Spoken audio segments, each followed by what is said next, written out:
Muito bem, seja muito bem-vindo. Vamos começar aqui novamente com a série de vídeos sobre Rust.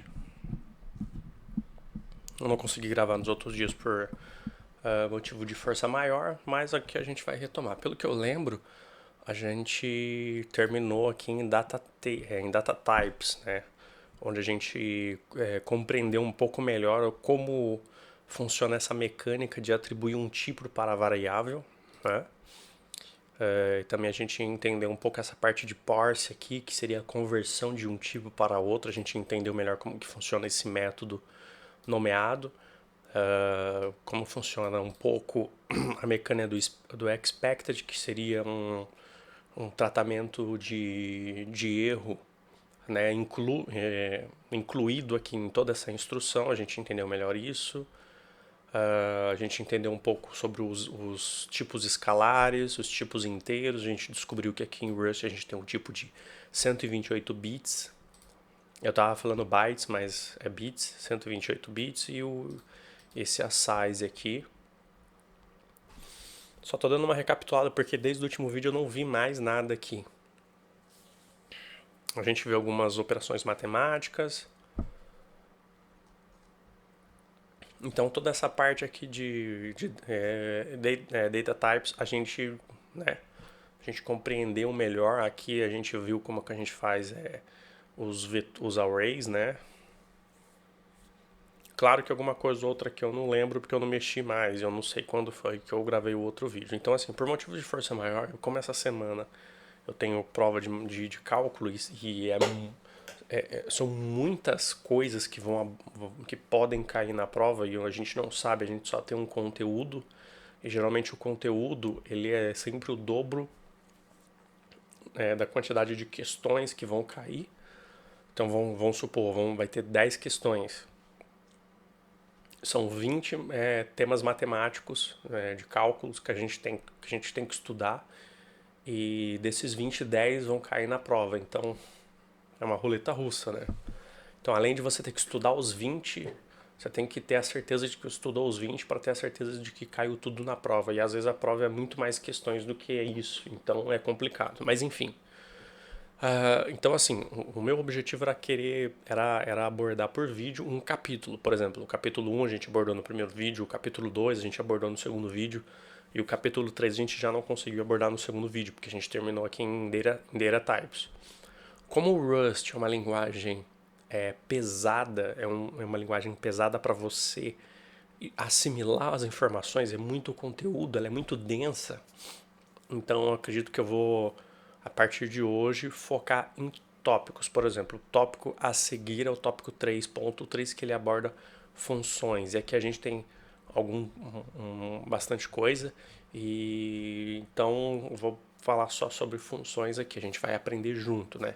Se você caiu aqui de paraquedas, esta aqui é uma série que eu estou desenvolvendo, que a gente está fazendo junto aqui, onde a gente coloca em prova se de fato é possível se tornar um programador, um desenvolvedor sobre a linguagem a qual você está estudando através da documentação que é oferecido para você, tá? Então aqui no caso a gente está estudando Rust pela documentação. No final a gente vai ver o quanto a gente consegue aprender pela documentação de Rust. Eu não estou treinando, eu não estou praticando. Tudo que eu sei de Rust é que eu estou vendo exatamente aqui com vocês. Alguma coisa ou outra eu vou esquecer, mas é normal. Eu não estou estudando a fundo para ser um especialista. A gente só está colocando em prova todo o conteúdo que a documentação dispõe para a gente. Eu estou gostando bastante. Vou continuar porque acredito que até o final, concluído essa série, acredito que esse aqui vai ser o conteúdo mais denso e completo sobre computação, sobre o Rust aqui no YouTube brasileiro, porque as pessoas falam sobre o Rust, mas não falam de Rust, não mostram a linguagem, e também não vejo muito vídeo explorando a documentação, estudando com a documentação. Então isso aqui eu acredito que vai ser uma série muito legal para ter aqui no canal. Se você não me conhece, meu nome é Fábio Carneiro, eu sou estudante de engenharia de software e a gente está fazendo aqui, colocando à prova o que eu acabei de falar, né? Aprender pela documentação. Então não perde tempo, se inscreva, que essa aqui vai ser uma série muito bacana. E, bom, vamos lá. Eu vou traduzir, vou colocar em português para todo mundo ler junto. Vou dar um zoom aqui. Ok, então vamos lá, né? Funções. As funções são predominantes no código de Rust. Você já viu uma das funções mais importantes da linguagem, a função main, o que é um ponto de entrada de muitos programas. Você também viu a palavra fn, que é uma palavra-chave que permite declarar novas funções, tá? Então, sempre quando a gente for criar uma função, a gente tem que declarar no seu prefixo aqui o fn, é uma palavra-chave. O código Rust usa snake case como estilo convencional para nomes de funções e variáveis, em que todas as letras são minúsculas e sublinham palavras separadas. Aqui está um programa que contém uma definição de uma função de exemplo, tá? Então, só para explicar mais ou menos aqui, snake case. Dentro da construção de algoritmos existem convenções de escrita para determinadas coisas. Por exemplo, se a gente estiver falando da linguagem Java, quando a gente vai criar classes, a gente usa o padrão Pascal Case, ou seja, todas as palavras que compõem o nome da classe, ela se inicia com maiúscula e as demais letras em minúsculas. Então, por exemplo, se eu fosse criar uma classe chamada minha classe, o M de minha é maiúsculo, o restante das letras minúsculos, e classe teria sua inicial, a letra C em maiúscula, e a restante das letras em minúsculas. Este é o padrão Pascal Case, tá? Que a gente usa quando a gente vai tratar de classe, de objeto, em JavaScript eu uso isso, em Java eu uso isso, em C++ eu gosto de usar isso porque é uma convenção quase que universal, todo mundo já entende. E quando a gente vai criar variáveis ou funções em métodos não estáticos, a gente usa o método camel case, que é praticamente a mesma coisa, mas a primeira palavra que compõe o nome não tem a inicial maiúscula, tá? Por que eu falo não estático? Que quando você vai construir um método estático, ou seja, você não precisa criar um objeto a partir da instância daquela classe, ou seja, uma classe, para você declarar um objeto, você precisa de uma classe, que essa classe ela vai servir de esqueleto para a construção de um objeto. Então, um objeto é uma instância de uma classe. Então, a classe define o objeto e o objeto é a instância dessa classe definida. Ok? Então, quando a gente declara um método estático, uma classe estática na linguagem Java, a gente não necessita criar uma instância. A gente pode fazer o uso dos métodos diretos dessa classe sem instância nenhuma, entendeu? Por exemplo, a gente fosse criar uma variável string, do tipo string, a gente declararia string, nome, valor. Então, se a gente fosse usar métodos comparativos de string na linguagem Java, a gente não precisa instanciar nada, a gente usa a própria anotação ponto, estendendo aquela variável com os métodos que fazem parte da classe string que implementa o tipo de dado string. E existe outros. O snake case é exatamente isso aqui que ele está falando, ó. Another function, ok? Então, essa afirmação aqui é interessante por dois pontos. Essa daqui é uma leitura bem simples. Eu não gosto de usar o underline porque você precisa fazer uma tecla associativa, ou seja, shift alguma coisa ou contra alguma coisa. Eu não gosto disso porque acaba tomando um pouco de tempo na digitação. Se você for digitar muito rápido, é muito fácil de você errar isso daqui. Então isso aqui freia um pouco a sua digitação se você estiver acostumado a digitar muito rápido. Mas para quem está lendo é muito claro. Então, como o Rust tem como uma das premissas ser uma linguagem de programação que dificulta o desenvolvedor a cometer erros, faz sentido ele abordar e exigir que você use o padrão Snake Case como convenção de estilo para funções e variáveis, tá? Então, é basicamente isso aqui que ele está falando. Você vai criar uma função e uma variável, você vai usar esse tipo aqui, tá? Uma coisa que eu não gosto é de você ter o mesmo padrão para métodos, funções e tudo mais, porque você não sabe descrever o que é cada um. sem ler o código você não entende. E isso te obriga a criar um nome muito mais intuitivo, um nome muito mais descritivo. E às vezes é difícil, e às vezes você, para quem não tem tato de programador para saber exatamente mesclar ali o ponto certo de um nome descritivo e objetivo, ele acaba criando uns nomes confusos. Então, e à medida que o software vai crescendo, isso vai se tornando cada vez mais caótico. Mas claro que isso depende do padrão de projeto que você implementa. Todo projeto grande você vai documentar, porque aquilo vai servir de base para toda a equipe se orientar. Caso um membro da equipe saia e seja contratado um membro novo, ele pode se debruçar nessa documentação, se ambientalizar ali no projeto e dar continuidade sem maiores problemas. E claro, ele pode questionar os demais membros dessa equipe de desenvolvimento para poder orientar ele com mais clareza, tá? Então eu só estou falando esses negócios aqui, passando essas informações porque não somente a gente está aprendendo Rust, como a gente também está aprendendo computação, desenvolvimento, como um algoritmo e tudo mais. Tudo que for que couber no tema desenvolvimento de software, eu vou tentar abordar aqui com mais clareza possível, tá? Então aqui ele deu um exemplo de duas funções. A gente tem a nossa função main, que é o start de todo software em Rust, e temos uma função fora do escopo do método main, que aqui no caso é another function, ok? E aqui é um println, né, uma macro que a gente já viu o que é, que vai escrever na nossa tela another function. E aqui dentro do nosso print, do nosso método main tem um println, né, tem uma macro de print, hello world. E aqui ele faz a chamada desse método. Isso aqui é interessante porque isso aqui entra um conceito que é muito comum no JavaScript, dependendo da forma em que você escreve o teu código, que você pode fazer chamadas de métodos antes deles serem implementados, como aqui no caso. O método ele foi implementado depois, mas a chamada dele foi feita aqui. E obviamente isso aqui, eu acredito que isso aqui é para funcionar, né? Então vamos ler aqui o resumo do que ele fala aqui. Definimos uma função Rust inserindo fn seguido de um nome de função e um conjunto de parênteses.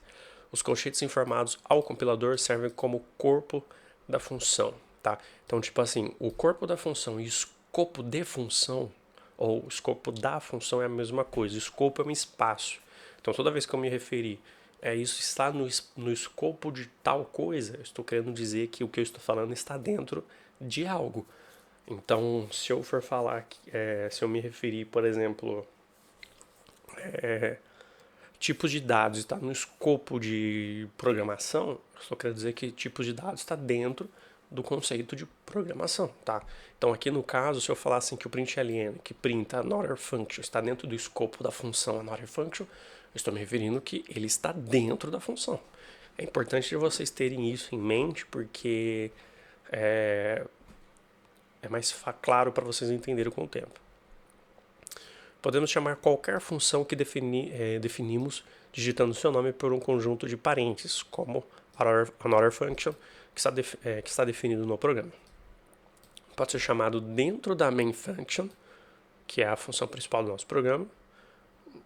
Tipo assim, é que a tradução ele fica mudando as palavras de ordem, então às vezes eu vou falar fora de ordem, mas é que ele está querendo dizer aqui que a gente pode, que tem essa função definida, a gente pode chamar dentro do programa principal, do método principal.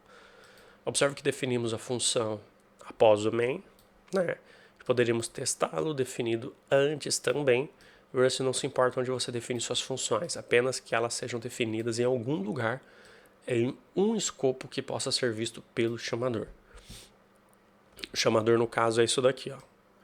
Então, o que ele está dizendo pra gente é que, tipo, não interessa onde você criou a função. O importante é que ela esteja declarada para quando você fizer aqui a chamada da função, ou quando você declarar o chamador, que no caso é essa instrução, ele precisa que a função esteja declarada em algum lugar, porque ele vai procurar por ela. Basicamente isso. Então vamos iniciar um novo projeto binário, chamamos de functions, para explorar mais funções. Coloque another functions, por exemplo, no nosso arquivo main e execute-o para que você execute-o, e você deve ver a seguinte saída, tá? Então aqui basicamente estou pedindo para a gente criar esse programa aqui, Eu vou criar só porque vai que ele pede mais coisas pra gente fazendo.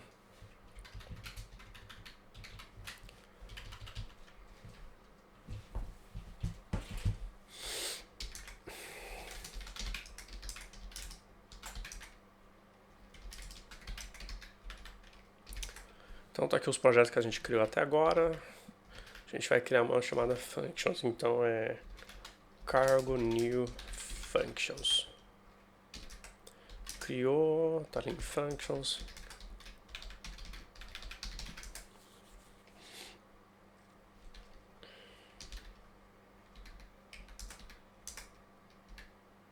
Aqui já é o Hello World que já tá aqui junto. Ele tá baixando aqui os analyze aqui.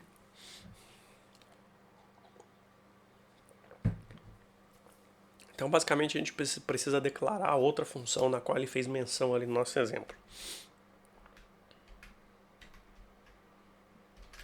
Que no caso aqui é another function, né? Que é essa daqui, ele vai fazer aqui a declaração da macro para a gente imprimir a another function. Então, já vamos fazer aqui, ó.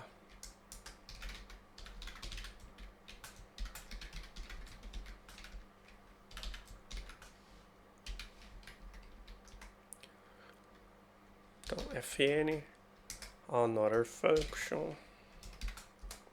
E aqui a gente vai chamar a nossa macro do println, né?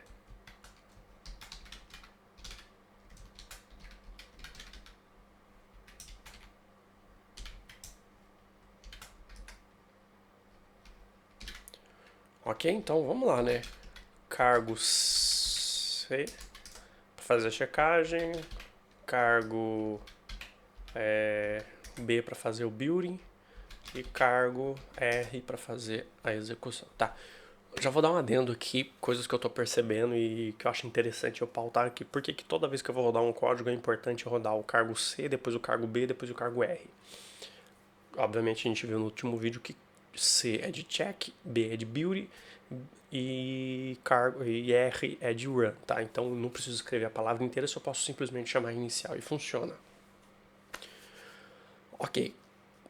Quando você coloca como hábito fazer a checagem do seu código antes de buildar, a gente percebe uma mecânica muito interessante aqui no cargo, que já foi explicado anteriormente nessa documentação, que a checagem, o check, ele é muito mais rápido do que compilar, isso é óbvio, e ele vai nos informar os erros que existam no nosso programa antes da gente compilar. Então,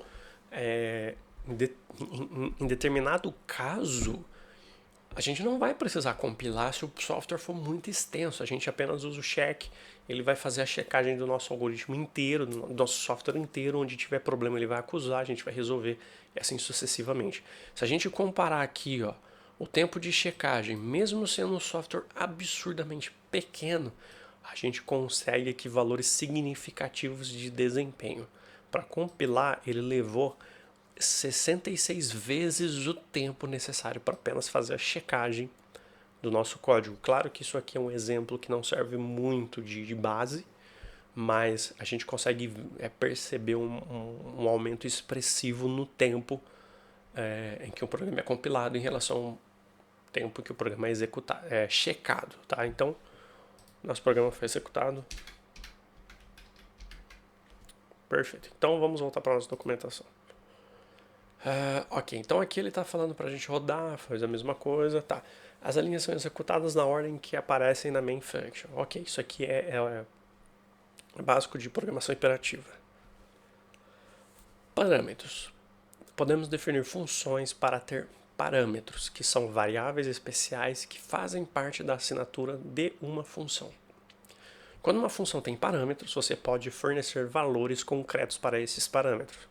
Tecnicamente, os valores concretos são chamados de argumentos, mas em conversas casuais as pessoas tendem a usar a palavra parâmetro e argumento de forma intercambiável, tanto para as variáveis na definição de uma função, quanto para os valores concretos passados quando você chama uma função. Tá, então aqui eu quero falar uma coisa interessante, argumentos e parâmetros. Eu tenho, para mim, isso é uma coisa minha, que eu quando eu estava aprendendo linguagens, quando eu falo linguagens eu falo no plural porque eu estudei várias, porque assim, quando você vai tratar, quando você está aprendendo algo, é bom você ter objetividade no que você está aprendendo. E coisas descritivas também funcionam de forma legal. Eu vou abrir aqui o terminal. Eu vou, por exemplo, o que eu posso... isso pode estar errado, mas não interessa. Isso é como eu faço, para que para mim fique mais claro quando se trata de mencionar coisas. Quando eu vou falar de argumentos, é quando eu passo para um programa palavras que, através dessas palavras, vão dizer ao meu programa como ele vai funcionar. Por exemplo, o cargo R. Eu estou dizendo que o cargo, que o gerenciador cargo, vai rodar o meu programa compilado. Então eu vejo que esse aqui é um programa, eu estou chamando um programa e eu estou passando para ele um argumento de como eu quero que ele funcione. Ou porque eu estou argumentando com ele. Quando a gente está conversando, imagina assim, você conversando com uma pessoa e você vai passar para ele uma função. Ele não vai ler a tua mente. Você precisa, antes de tudo, argumentar com ele. E através dessa argumentação, ele vai saber o que precisa ser feito. Então, eu aplico a mesma regra aqui. Como eu quero que o cargo faça algo para mim, então eu tenho que argumentar com ele. Então, a forma de eu passar para ele parâmetros para que ele funcione é através de argumentos. Então, eu gosto de nomear esse tipo de coisa aqui, como no caso do R, como argumento. Simples assim, porque eu estou dizendo para ele como ele vai funcionar. Quando se trata de função, eu prefiro chamar de parâmetros, pelo seguinte. Deixa eu voltar aqui na documentação. Por que eu prefiro chamar isso de parâmetros? Eu vou criar isso daqui, eu vou deixar isso aqui funcionando, que vai fazer mais sentido tendo o programa funcionando. Então aqui no nosso main, ele só vai ter aqui o another function, recebendo o inteiro 5. E aqui no nosso another function, ele vai receber uma variável x, é uma nomeação, né? Isso aqui é um parâmetro nomeado, ele vai receber o nome de x, e ele é do tipo de um inteiro de 32 bits. E ele vai simplesmente dizer pra gente aqui, the value of the x is a x. Ou seja, aqui esse x ele está mencionando esse x aqui em cima. Então vamos lá. Vamos criar aqui. Opa. Show. Dígito 5. Aqui a gente vai chamar de x, que é do tipo i32, que é um inteiro de 32 bits. E aqui a gente vai informar aqui. O value, oh Jesus, of x is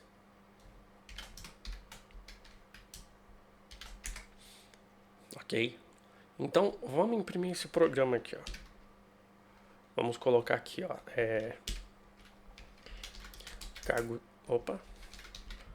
cargo C para checar, o nosso programa tá ok. Cargo B para fazer o build do nosso programa, cargo rodar. Olha lá.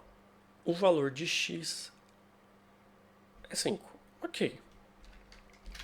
Se eu vir aqui, adicionar ao lado 4, o dígito 4, tô passando o dígito inteiro, 54. Se eu nem vou parar de checar, porque eu acho que eu já entendi, eu só joguei o run e ele já mostrou aqui pra gente, ok. Percebam que, isso aqui é interessante, eu mandei ele rodar, não mandei compilar, eu mandei ele rodar o programa, ele já compilou e já executou. Então a partir de agora eu só vou rodar. Então aqui ele já jogou aqui o valor 54. Ok, vamos falar então do parâmetro. Por que eu prefiro tratar isso daqui como um parâmetro? O que é função? A função nada mais, no modo mais cru, é um pequeno programa, um algoritmo, onde ele recebe dados, ele vai trabalhar esses dados e vai retornar dado. Tá? Então, é como se fosse um operário que ele recebe uma atividade para ele exercer, e ele precisa receber, por exemplo, uma peça, fazer alguma coisa nessa peça e passar para frente essa peça trabalhada. Então a gente pode simplesmente imaginar duas situações. Uma onde o funcionário pega, por exemplo, esse celular, ele configura alguma coisa nele e passa para frente, onde outro funcionário vai pegar esse celular e fazer uma outra coisa. Uma linha de produção. Isso aqui, na verdade, a gente pode chamar isso de procedimento. Então, tem algumas linguagens que tem a função e tem o procedimento. Quando a gente chama, se a gente for falar de Pascal, a gente tem a função, que ela sempre retorna um dado, e a gente tem o procedimento, que ele não retorna dado. Então, isso aqui é um procedimento, é uma forma da função trabalhar. E vamos supor que eu sou um funcionário que eu pego esse celular, eu trabalho, eu faço alguma coisa nele e eu devolvo para a pessoa que me passou. É uma função. Eu fiz a função na qual me foi exercido, fiz o que eu tinha que fazer e devolvi a consequência da minha função exercida, tá? Então, parâmetro, ele serve... o que é um parâmetro? É um guia. Então, tipo assim, para uma função saber como ela vai funcionar, ela precisa de parâmetros, que esses parâmetros eles são em forma de dados e a função vai trabalhar com esses dados. Então, no contexto de função, faz mais sentido você chamar de parâmetros, porque é através desses parâmetros que a função vai ter a sua funcionalidade exercida. Então, aqui é uma coisa besta, mas vamos imaginar que seja uma função que vai trabalhar de N formas, onde dentro dessa função ele vai passar por toda uma análise em cima desse dado, e dependendo dessa análise que ele faz, ele aciona uma função que vai trabalhar esses dados, retornar esses dados trabalhados, aí a função vai retornar esse dado trabalhado de um jeito diferente, que dependendo do dado que ela recebe, essa análise que ela mesma faz, ela chamasse uma outra função diferente para trabalhar de um outro tipo de uma outra forma. Então, por exemplo, uma função que analisa números ímpares e números pares. Se for ímpar, ela aciona uma função, essa função faz uma base de cálculo em cima desse número ímpar e retorna o resultado desse cálculo, e assim ele imprime na tela, por exemplo. Ou ela só retorna. E se for par, ela faz uma outra base de cálculo. Enfim, se for número primo ou não. Se for divisível por, sei lá. Então, assim, eu prefiro chamar ela de parâmetro porque ele vai servir como um guia para a função. Né? Ela vai dizer para a função como que ela vai funcionar. E a consequência desse parâmetro que ela recebe vai alterar o resultado com que ela devolve. Tá? Então, eu prefiro chamar isso de parâmetro e argumento quando a gente passa para um software, que é, como eu falei no exemplo anterior. Isso é uma convenção que eu adotei como padrão para mim, para ficar tudo muito mais claro para mim. Você pode chamar como você quiser, porque o próprio documentação abordou isso aqui, cada um fala do que é basicamente. Ok, que a gente executou, que ele vai fazer ele vai explicar basicamente o que eu estava falando aqui sobre o parâmetro.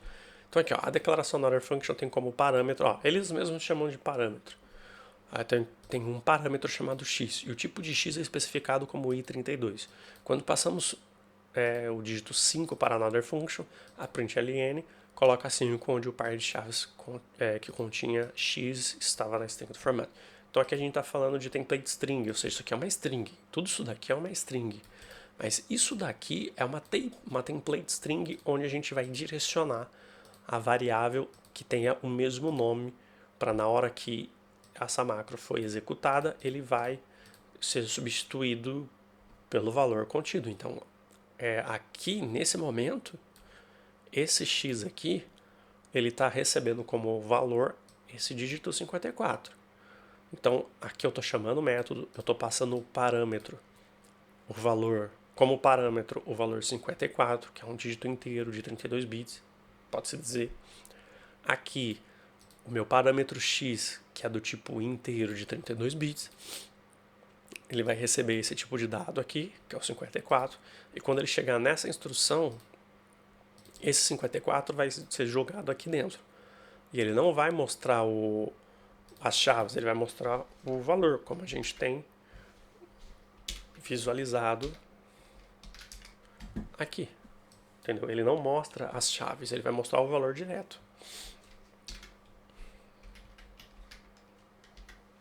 Correto? Pois bem, é basicamente isso que ele está falando aqui.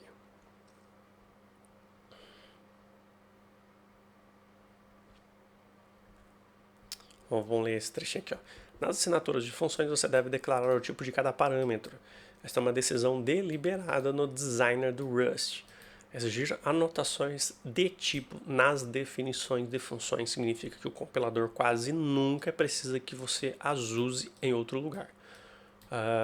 No código para descobrir que tipo você quer dizer. O compilador também pode fornecer mensagens de erros mais úteis se souber quais tipos a função espera. Tá, então aqui é um conceito na construção da linguagem. O que ele está querendo dizer é o seguinte, que aqui é meio que obrigatório você declarar qual que é o tipo de dado que é o parâmetro, né, que a função espera, porque além para ser mais fácil para debugar o teu problema, você não precisa ficar declarando que tipo de dado você está enviando, porque a função já sabe o dado que ela recebe, é só você enviar o dado condizente com o tipo de dado que o parâmetro foi declarado. Que no caso o parâmetro foi declarado com o tipo i32, é só você enviar um dígito cabível do intervalo de 32, ou seja, no intervalo de um dígito inteiro de 32 bits. Tá? Coisa básica de algoritmo. Ao definir os parâmetros, separe as declarações por vírgulas. Ó, então aqui no caso ele já está fazendo aqui uma modificação onde temos uma nova função que chama de print labeled misran. Não sei se é essa a pronúncia. Aqui ele está aguardando então um parâmetro nomeado de valor, que é do tipo inteiro de 32 bits, e um argumento nomeado de unit label, que tem como tipo um caractere. Tá? E ele vai imprimir aqui, ó, the misrand, olha, em inglês tá, is valor e o char. Tá? Então vamos replicar esse software aqui. Então a gente, com certeza eu vou fazer tudo errado. Então, print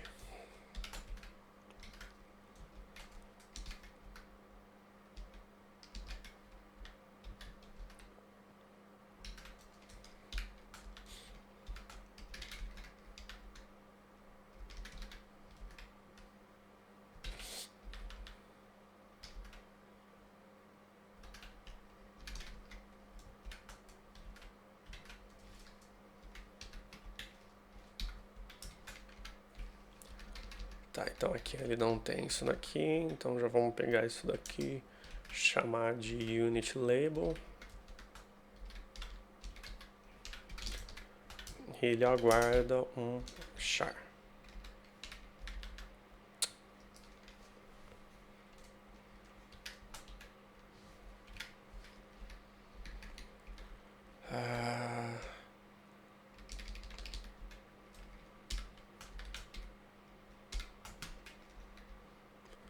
Aqui ele está chamando de value.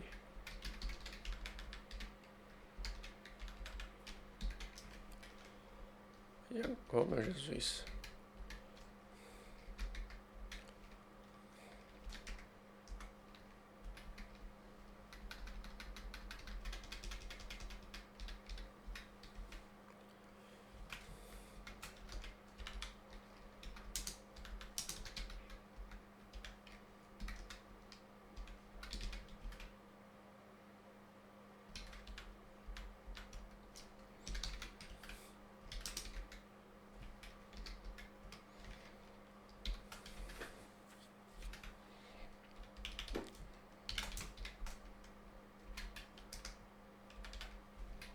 Cara, esse bagulho de IntelliSense fica do LSP que fica jogando o bagulho pra longe é um saco. Olha. Meu Jesus. Aqui é o unit label. Por que ele fica fazendo isso? Olha, tá com o caps lock. Não tá com o caps lock.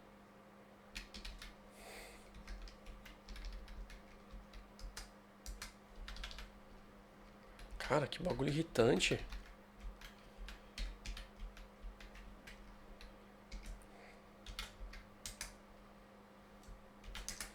Ok, então vamos lá. Vamos só jogar o run aqui. Então ele colocou o 5H, que é o esperado, tá?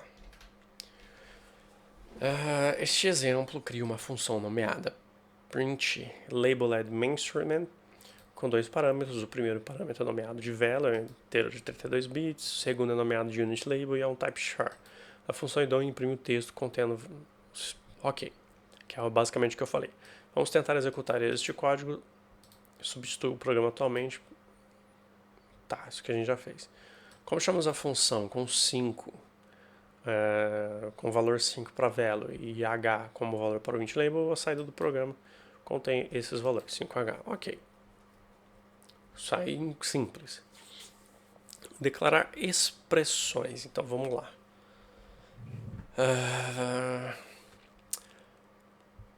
Corpos de função são compostos de uma série de instruções que terminam opcionalmente em uma expressão. Até agora, as funções que abordamos não incluíram uma expressão final. Mas você viu... Isso aqui está em funções ainda, tá? Corpos de funções são compostos de uma série de instruções que terminam opcionalmente em uma expressão. Até agora, as funções que abordamos não incluem uma expressão final, mas você viu uma expressão como parte de uma instrução. Como o Rust é uma linguagem baseada em expressão, essa é uma distinção importante para entender. As outras linguagens não têm a mesma distinção. Então vamos ver o que são declarações e expressões e como suas diferenças afetam o corpo das funções. As instruções são instruções que executam alguma ação e não retornam o valor. Okay. As expressões são avaliadas para um valor resultante, ponto. Então, aqui no caso, ele está usando a instrução como como posso dizer? Aqui no caso, a instrução ele está mencionando quando uma ação é executada, mas não há um valor retornado dessa ação. Isso é uma instrução. Então, e uma expressão é quando há um valor. Ok. Na verdade, já usamos declarações e expressões.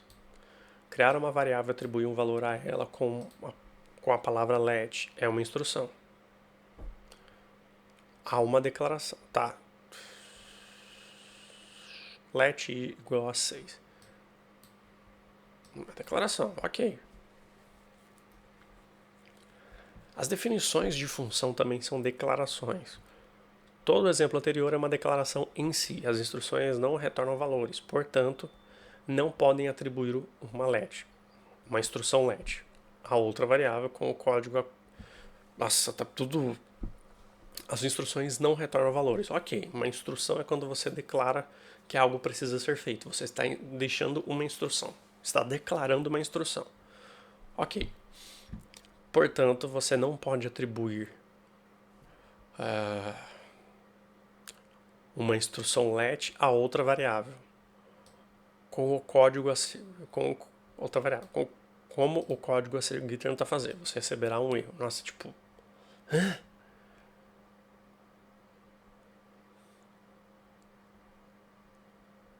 Tá, isso aqui não funciona. Quando você executa esse programa, o erro que você vai receber é o seguinte. Tá, ele aponta aqui dentro, a declaração de variáveis usando let é um estado.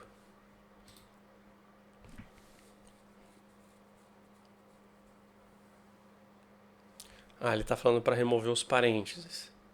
Ele está dando aqui esse exemplo aqui. Ok. Ele está dizendo aqui que a instrução de let y recebe 6, não retorna valor. Portanto, não há nada para x vincular. Isso é diferente do que acontece em outras linguagens como o C e o Ruby, onde a atribuição retorna o valor da atribuição. Nesses idiomas, você pode escrever x é igual a y, que é igual a 6, e ter ambos, x e y, ter o valor 6. Que não é o caso de Rust. Tá, então aqui, ó, como que isso aqui funciona? Só para deixar claro isso aqui que parece confuso. Aqui no caso, a gente está declarando que x vai receber y. E aqui a gente está declarando que y vai receber 6. Então, na lógica, se y vale 6, x vai valer o que y vale. que é 6, tá? E ele está falando que essa mecânica não funciona em Rust. Então vamos lá. As expressões avaliam um valor e compõem a maior parte do restante do código que você escreverá em Rust. Considere uma operação matemática, como 5 mais 6, que é uma expressão que avalia o valor 11. Expressões podem fazer parte de instruções. Tá? Ele está fazendo a listagem aqui no tópico 3.1. O 6 na instrução let igual a 6 é uma expressão que avalia o valor 6. Ok. Chamar a função é uma expressão. Chamar uma macro é uma expressão. Um novo bloco de escopo criado com colchetes é uma expressão. Por exemplo, isso daqui é uma expressão.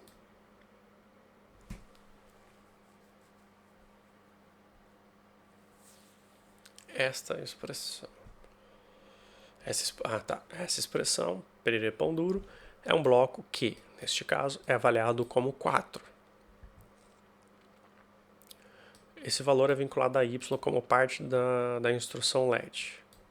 Observe que x mais i na linha não tem ponto e vírgula no final, ao contrário da maioria das linhas que você viu até agora. As expressões não incluem ponto e vírgula no final. Ponto e vírgula final. Se você adicionar o ponto e vírgula ao final de uma expressão, você transformará em uma instrução que ela não retornará um valor. Tenha isso em mente ao explorar os valores de retorno de funções. Olha só que bizarro. Olha só que sinistro isso daqui. Isso daqui é uma estudo. O que ele está dizendo é assim, que tudo são instruções. Aliás, são expressão. E a gente viu aqui em cima como expressão é quando algo retorna um valor. Quando uma ação retorna um valor.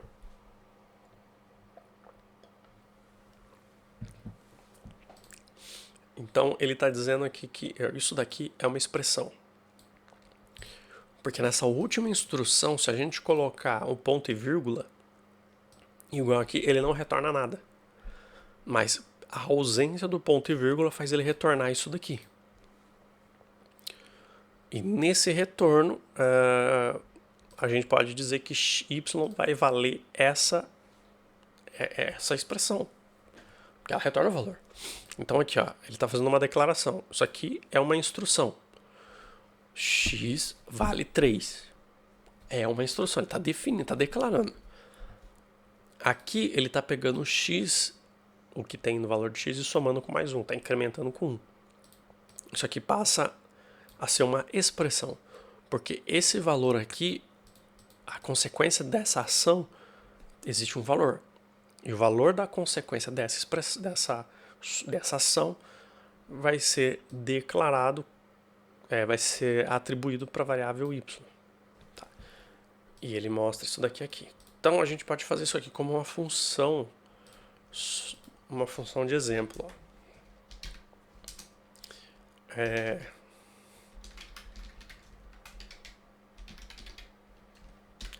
Vamos colocar aqui, por exemplo, um valor aqui, que vai ser y, que é do tipo i32.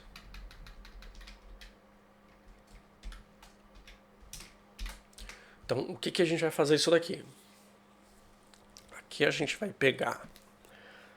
Deixa eu pensar aqui como que eu vou fazer isso aqui funcionar.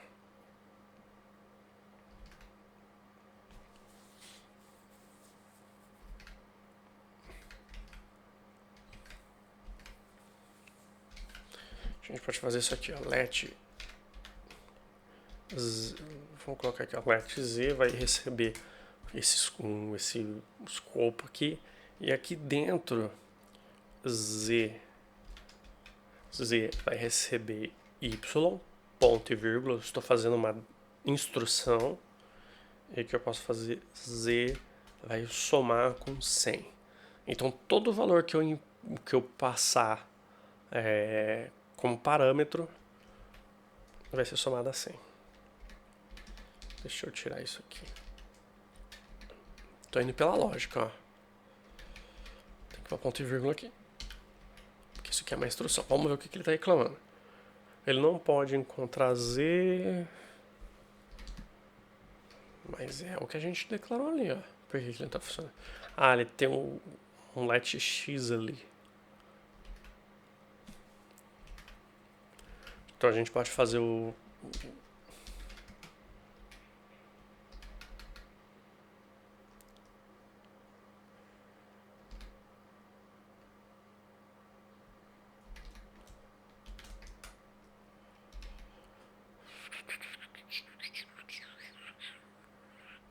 Já está reclamando aqui, ó, que a expressão ela nunca foi usada. Tá, nunca foi usada, ok. Vamos vir aqui no nosso método main. Vamos aqui, ó, expression example. Vamos passar aqui 10. Ok, agora vamos ver o que ele está reclamando aqui nesse x aqui, nesse z aqui. Ó, a variável z ela nunca foi usada. Ok. Então vamos vir aqui, vamos chamar a macro print ln.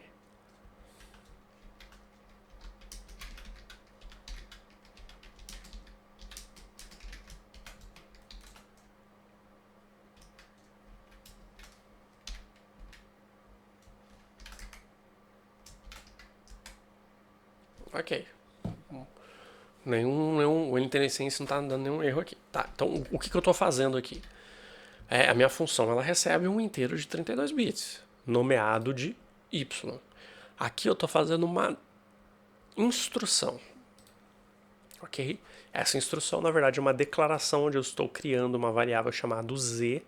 Essa variável z, para ela a gente vai atribuir tudo que está dentro desse escopo aqui, ok? Então, o ponto e vírgula está declarando que isso daqui fecha essa instrução. Ok. Aqui dentro a gente tá aplicando o conceito de shadowing, que é o sombreamento, que é algo que a própria documentação nos ensinou. Que é quando você chama o let seguido do nome de uma variável que já existe, ele vai simplesmente utilizar o que existe nessa variável e vai simplesmente sobrescrever ou ofuscar a variável anteriormente declarada. A gente já aprendeu esse conceito. Então aqui nesse shadow a gente está recebendo y, que é o que a gente está recebendo como parâmetro. E aqui z está recebendo o valor de z está sendo somado com 100. Então esse dígito aqui, na hora de imprimir, e depois de tudo isso daqui, isso aqui é uma instrução. Depois disso aqui concluído, ele vai mostrar para a gente o valor de z. Na última linha, a gente não tem esse ponto e vírgula. Por quê? Porque aqui ele está retornando essa expressão.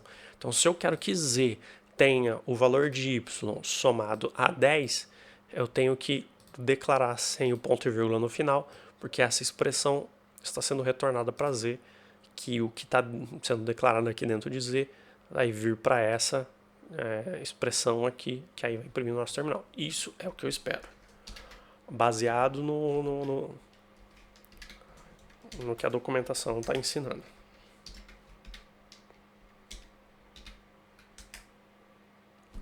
Perfeito!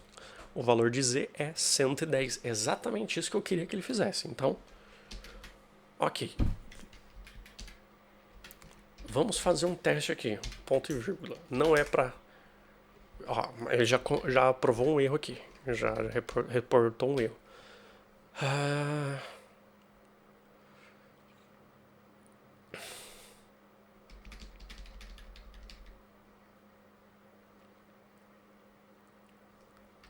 Ele não está conseguindo...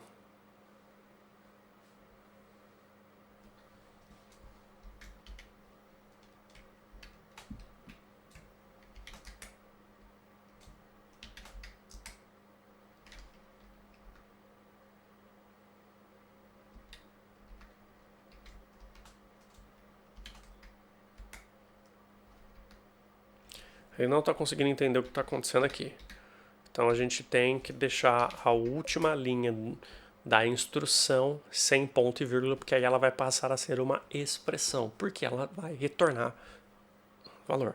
E ela vai funcionar como a gente viu aqui, ok? Simples assim, tá?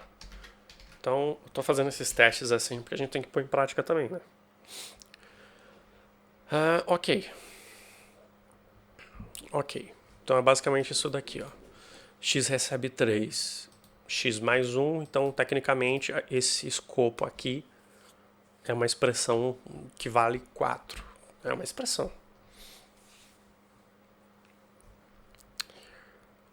Tá, isso aqui eu já expliquei. Função com retorno de valor, ok. As funções podem retornar valores ao código que as chama.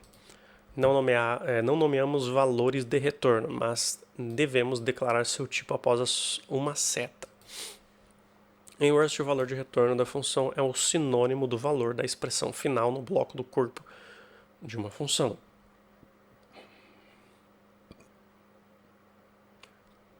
Confuso. Você pode retornar antecipadamente de uma função usando o valor return, a palavra-chave return, especificando um valor. Mas a maioria das funções retorna a última expressão implicitamente. Aqui está o exemplo de uma função que retorna um valor, tá?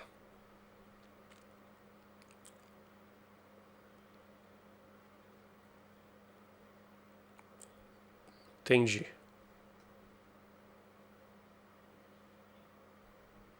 Tá, então, o que isso aqui está dizendo? Eu acho que isso aqui tem Python também. Ruby, coisa assim. Eu acho que Scala também tem. Aqui a gente tá declarando explicitamente o tipo de dado que a minha função vai retornar. Então eu posso fazer essa função aqui, ó. fn5 e aqui, ó, depois da seção ali de parâmetros, que é dentro de parênteses, eu vou dizer que é um i32. E aqui eu vou colocar, se eu coloquei 5 é 5, né? Aqui ele está reclamando que ela nunca foi usada. Aqui eu não coloquei ponto e vírgula, porque eu tô é implícito o retorno. Mas vamos colocar um ponto e vírgula aqui. Colocando ponto e vírgula, que ele vai dar o erro de que há um retorno implícito e eu não declarei com return.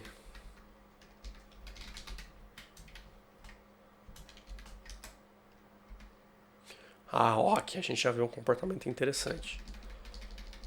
Aqui a gente já vê um comportamento muito interessante. Eu vou fazer o seguinte aqui, ó.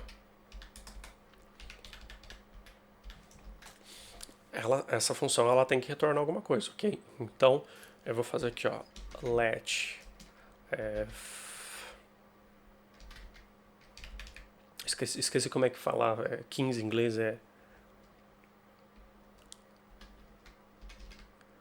eu esqueci. Eu vou escrever em português, eu não tô nem aí. Ó, 15. Ele vai receber quem? 5 mais 10. Isso tem que funcionar.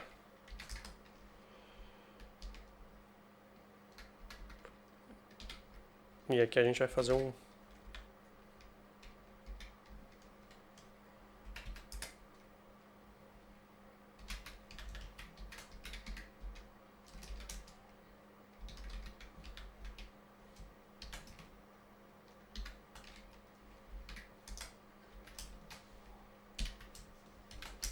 Isso tem que funcionar pelo seguinte. Eu vou apresentar a lógica para vocês aqui em funcionamento. Aqui a gente está declarando nessa seta aqui que o retorno dessa função é explicitamente um tipo de dado inteiro de 32 bits. E aqui, com o ponto e vírgula, estou declarando explicitamente nessa instrução que eu vou retornar o 5. É um retorno explícito, ok? Então isso tem que funcionar. Olha lá. Ok.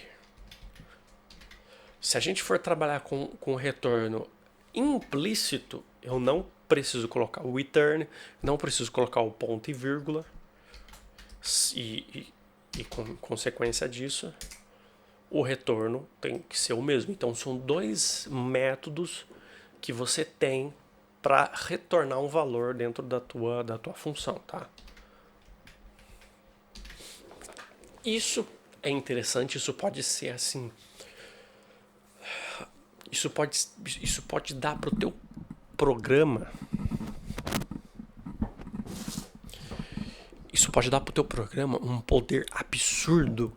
Imagina, cara, eu nem quero dar um momento loucura aqui porque é absurdo, tá? Mas vamos continuar.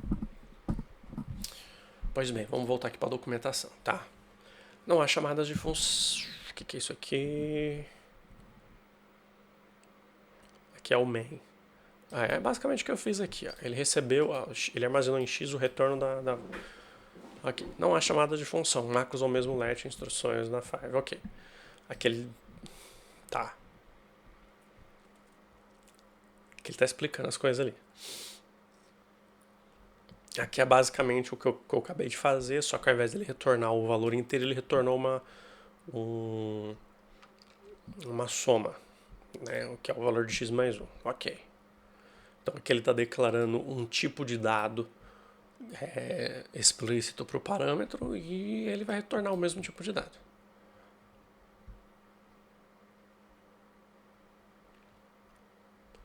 Aqui ele está dizendo que x vai receber o retorno de +1, então ele vai passar o dígito 5 e obrigatoriamente essa função tem que retornar o valor passado como parâmetro somado a 1. E aqui ele vai imprimir 6, que é o que a instrução aqui está dizendo. Que é a expressão. Isso aqui é uma instrução. Ó. Aqui vai dar erro. Por quê? Porque ele não declarou o prefixo return e colocou ponto e vírgula, que é exatamente o que está acontecendo aqui. Ó. Tá? Chegamos no final. As mensagens de erros, a mensagem de erro principal, tipos incompatíveis, revela que o problema central desse código ele revela o problema central do código. A definição da função +1 diz que ela retornará um inteiro de 32 bits, mas a instrução não avalia um valor, que é expresso por parênteses, o tipo de unidade. Portanto, nada é retornado, o que contradiz a definição da função e resulta no seu erro. Nessa saída, Rust fornece uma mensagem para o seu... Tá, aqui já... Ok, acabou ficando bastante longo de qualquer forma, porque função é uma parada interessante. Eu achei que a função aqui em Rust é bem poderosa. Eu não sei se tem classe. Vamos ver se tem classe aqui. Tem enum. Tem struct. Possivelmente não vai ter classe.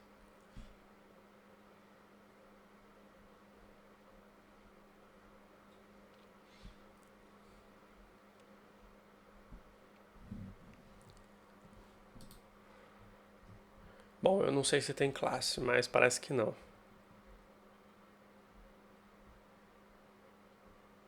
Ó, programação orientada a objetos. Característica de objeto.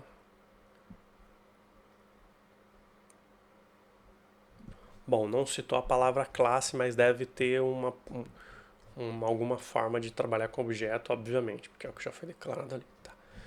Pra gente encerrar isso daqui, eu vou fazer um experimento aqui. Tá? Pra gente encerrar aqui de funções. Aqui eu usei um println, eu não quero usar um println, eu quero usar uma função que faça isso para mim, ok? Que imprima. Então eu vou criar uma função chamada 15 que receba um inteiro de 32 bits e faça essa impressão pra gente. Então aqui é a função 5, certo? Que ela só retorna, então aqui vai ter 15, ok? Ela vai receber aqui um dígito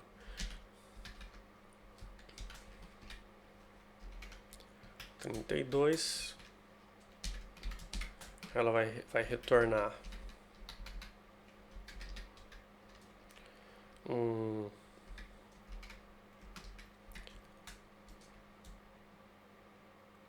Não, ela não vai retornar nada.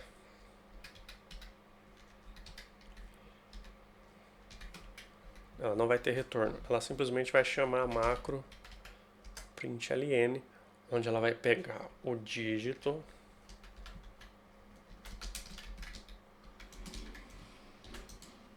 Eu quero experimentar isso daqui, ó. Digit. Tá complicado esse daqui. digit mais 10.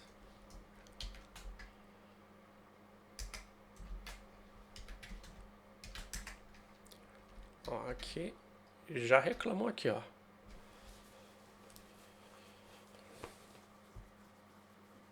Já reclamou.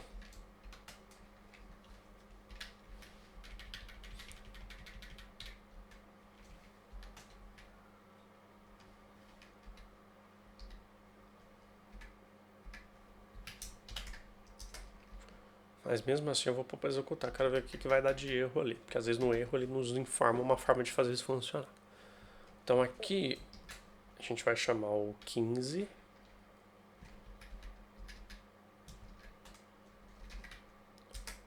E aqui a gente vai passar o 5. Então a gente está chamando uma função dentro da outra. Ah, vamos ver aqui. Ele deu um formato inválido aqui na string, ó. Essa expressão ele estava esperando o fechamento aqui do template string. Tá falando que se a gente quisesse imprimir isso aqui, a gente tem que usar o escape, que seria usar 2 vezes ele. Ok. Então, como que a gente vai informar uma expressão matemática aqui dentro?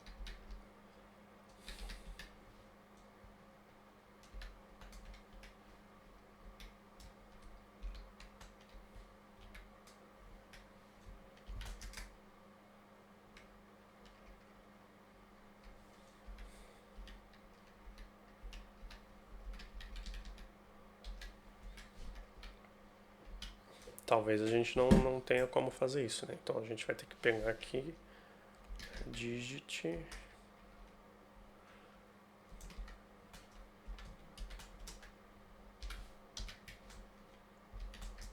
a gente não pode fazer isso, né? Então a gente tem que fazer shadowing.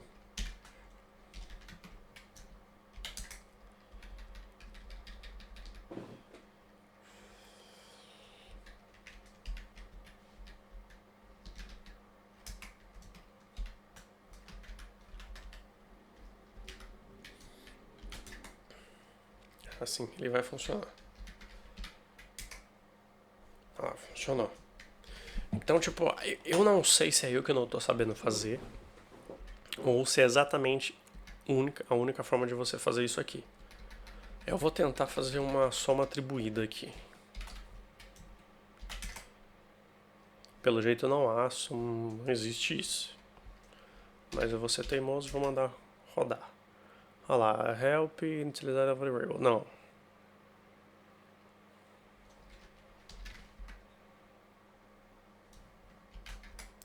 Então, pelo jeito, o único modo que a gente tem de fazer isso é dessa forma, tá?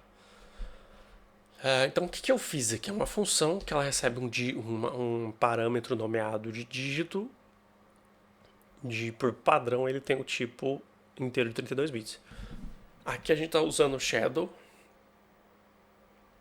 onde a gente reatribui, faz a gente já entendeu o que é isso, mas eu estou fazendo um shadow de digit para ele pegar o valor de digit somado a 10 e ele vai imprimir para a gente aqui em template string o digit, que é para ele mostrar para a gente aqui o dígito 15, tá? É basicamente isso. Então tá, a gente conseguiu então aprender algumas coisas aqui sobre funções. A gente fez uns testes aqui, acabou ficando mais longo do que eu esperava, mas eu acredito que já tá bom. A gente conseguiu abordar bastante coisa aqui. A gente aprendeu esse conceito novo que ausentar o ponto e vírgula é um retorno implícito, e se a gente declarar o ponto e vírgula, a gente tem que deixar com declaração explícita com a palavra-chave return que estamos retornando aquele fulano de tal.